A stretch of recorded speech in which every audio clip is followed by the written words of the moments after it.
ഗുരുവായൂർ അമ്പലത്തിലാണ് കേട്ടോ ഞാനിപ്പോൾ ഉള്ളത്. അതിൻ്റെ വിശേഷങ്ങളും കാഴ്ചകളുമാണ് നിങ്ങളെ കാണിക്കുന്നത്. അപ്പോൾ എൻ്റെയും മോളുടെയും കുറച്ച് വീഡിയോസും പിന്നെ എൻ്റെ അമ്പലത്തിലേക്ക് വരുന്നതിൻ്റെ ഒരു ചെറിയൊരു മേക്കപ്പുമാണ് ഇന്നത്തെ വീഡിയോയിൽ. അപ്പോൾ ഫസ്റ്റ് ടൈമാണ് എൻ്റെ വീഡിയോ കാണുന്നതെങ്കിൽ ഒന്ന് സബ്സ്ക്രൈബ് ചെയ്ത് സപ്പോർട്ട് ചെയ്യുക.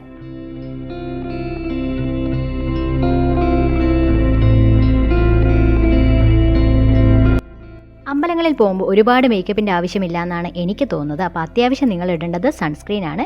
പിന്നെ ഐബ്രോ ഒന്ന് സെറ്റ് ചെയ്ത് കൊടുത്തു. പിന്നെ ഈ ഒരു 2 സാധനം വെച്ച് കണ്ണൊന്ന് എഴുതിയെടുക്കാമെന്ന് വിചാരിച്ചു. അപ്പം ഞാൻ കണ്ണ് എഴുതിയിട്ടാണോ നല്ലത് എഴുതാതെയാണോ നല്ലത് ഏതാണോ നല്ലതെന്ന് വെച്ചാൽ നിങ്ങളൊന്ന് കമൻറ്റ് ബോക്സിൽ കമൻറ്റ് ചെയ്യണം കേട്ടോ. എനിക്ക് കണ്ണെഴുതാൻ അത്ര താല്പര്യമില്ല. ഞാൻ ഐലൈനർ മാത്രമാണ് എപ്പോഴും ഇടുന്നത്.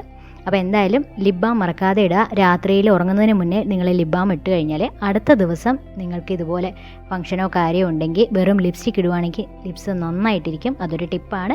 അപ്പോൾ എന്തായാലും ബ്ലഷും ഇട്ട് കൊടുത്തിട്ടുണ്ട്. അപ്പം കൂടുതലൊന്നും ചെയ്യേണ്ട. ഭഗവാൻ സ്വന്തം ചോദിക്കും എന്നെ കാണാൻ വന്നതാണോ അതോ മേക്കപ്പ് ചെയ്യാൻ വന്നതാണോ. അപ്പോൾ എന്തായാലും എൻ്റെ കയ്യിലൊരു കൃഷ്ണൻ്റെയും രാധയുടെയും ഒരു കമ്മലുണ്ട്.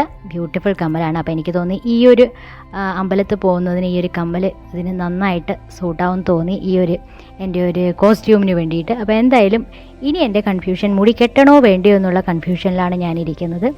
ഫൈനലി ഞാൻ മുടി പോണിറ്റെയിലായിട്ട് കെട്ടി വെച്ചിട്ടുണ്ട്. പിന്നെ ലിപ്സ്റ്റിക് അല്ല ഇട്ടിരിക്കുന്നത്, ലിപ് ബാമാണ്. മേബ്ലിൻ്റെ നല്ലൊരു ബ്യൂട്ടിഫുൾ ലിപ് ബാമാണിത്.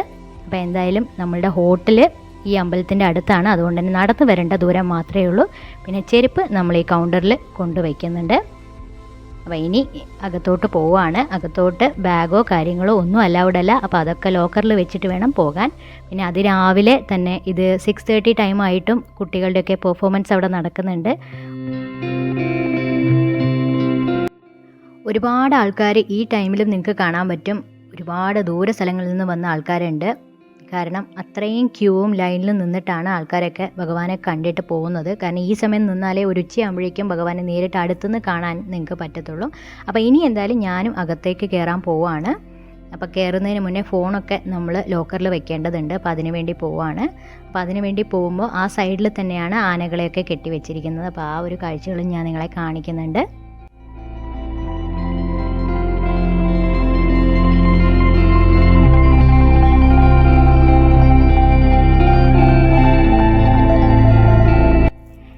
ഈ ഒരു സൈഡിൽ നിൽക്കുമ്പോൾ നന്ദനം മൂവിയുടെ ഒരു സീനാണ് ഓർമ്മ വരുന്നത്. ഞാൻ മാത്രമേ കണ്ടുള്ളൂ. അപ്പോൾ എന്തായാലും ഞാനും തൊഴുതിട്ട് ഇറങ്ങി. അപ്പോൾ ഇത് ശീവേലി നടന്നു കഴിഞ്ഞതിന് ശേഷം ആന വെളിയിൽ വരികയാണ്. അപ്പോൾ അത് കാണാനുള്ള ഭാഗ്യം എനിക്കും ഉണ്ടായി. കാരണം കയറുമ്പോൾ തന്നെ ശീവേലി നടക്കുന്നുണ്ടായിരുന്നു. ഭഗവാന്റെ വിഗ്രഹവും കൊണ്ട് ആനപ്പുറത്ത് പോകുന്നൊരു കാര്യമായിരുന്നു ശീവേലി നടക്കുന്നത്. അപ്പോൾ എന്തായാലും ഒരുപാട് സന്തോഷം ഭഗവാനെ കണ്ട്. ഒരുപാട് ദൂരെ നിന്നാണെങ്കിലും ഒരു നോക്ക് കാണാൻ പറ്റി. കുഞ്ഞിക്കണ്ണനെ നമുക്ക് കാണാൻ പറ്റി. അപ്പോൾ ഗുരുവായൂരിൽ വന്നവർക്കറിയാം ഒരു നോട്ടം നമുക്ക് ഭയങ്കര തിരക്കാണ്. അകത്തൊന്നും ഫോണൊന്നും അലൗഡ് അല്ല. പിന്നെ അയ്യപ്പന്മാരുടെ നല്ല തിരക്കുണ്ടായിരുന്നു. അകത്ത് അയ്യപ്പന്മാർക്ക് വേണ്ടിയിട്ടുള്ള കെട്ടുനിറയും ഉണ്ടായിരുന്നു. അപ്പോൾ എന്തായാലും എനിക്കൊരുപാട് സന്തോഷം കണ്ണനെ കാണാൻ, മനസ്സ് നിറഞ്ഞ് കാണാൻ പറ്റി. തിരക്കാണെങ്കിലും അത്യാവശ്യം കണ്ടു. ഒരുപാട് സന്തോഷം. പിന്നെ അത് കഴിഞ്ഞ് ഇനി ഞങ്ങൾ തിരിച്ചു പോവുകയാണ്. അപ്പോൾ മോൾക്ക് ടോയ്സും കാര്യങ്ങളും വേണമെന്ന് പറഞ്ഞു. അതുകൊണ്ട് അവൾക്കൊരു ടോയ്സും മയിൽപ്പീലിയും ഒക്കെ ആയിട്ട് അവളും ഹാപ്പിയായി. അപ്പോൾ എല്ലാവരും നിങ്ങളും ഗുരുവായൂരിൽ വന്നിട്ടുണ്ടെങ്കിൽ നിങ്ങളുടെ അനുഭവങ്ങളും പങ്കുവയ്ക്കുക. അപ്പോൾ എന്തായാലും ഈ വീഡിയോ നിങ്ങൾക്ക് ഇഷ്ടമായിട്ടുണ്ടെങ്കിൽ നെക്സ്റ്റ് വീഡിയോയിൽ വീണ്ടും കാണാം. ബൈ.